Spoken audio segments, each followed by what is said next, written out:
Ek onthou die wolke in die somerlig.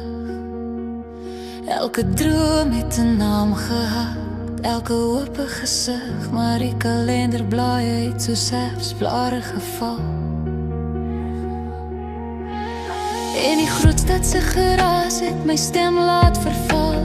Lang terug was die horison goud. Ek was dapper en jonk en die wêreld was oud. Ek sou kastele bou waar die branders breek. En nooit toelaat dat die twyfel my vlam kom steel. Nou staan ek hier met hande vol die drome, soos blare wat dryf op die herfse strome. Hulle het nie gewoon